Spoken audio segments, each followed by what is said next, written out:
ការស្ដាប់រឿងនិទានរឿងគ្រួសារខ្លាឃ្មុំមួយគ្រួសាររស់នៅក្នុងតំបន់ដាច់ស្រយាលមួយរាល់ថ្ងៃខ្លាឃ្មុំជាឪពុកតែងចេញទៅរកអាហារចិញ្ចឹមគ្រួសារពេលមួយខ្លាឃ្មុំជាឪពុកក៏បានឈឺនិងមិនអាចទៅរកចំណីអាហារវាក៏បាននិយាយទៅកាន់ប្រពន្ធថាអូនអើយថ្ងៃនេះបងមិនស្រួលខ្លួនមិនអាចចេញក្រៅរកចំណីបានទេតើអូនអាចរកចំណីជំនួសបងបានទេខ្លាឃ្មុំញីតបទៅប្តីវិញបងសំឡាញ់អូនអាចធ្វើបានតែអូនត្រូវធ្វើកិច្ចការផ្ទះជាច្រើនទៀតអូនមិនប្រាកដធ្វើបានល្អនោះទេស្របពេលគ្នានោះកូន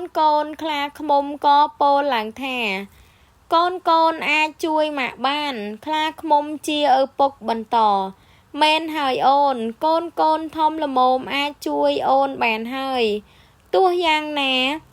ចាំបងជួយមើលការខុសត្រូវឲ្យខ្លាឃ្មុំជាម្ដាយយល់ព្រម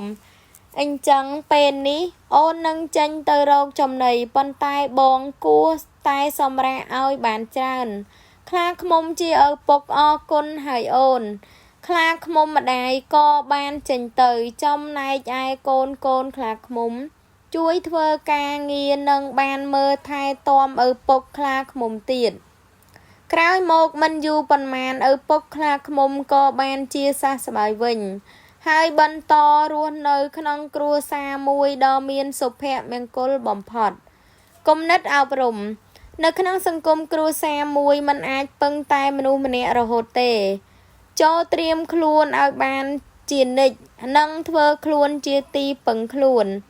អ្នកដទៃគឺជាទីយាតនៃកាតព្វកិច្ចដ៏ធ្ងន់ធ្ងរ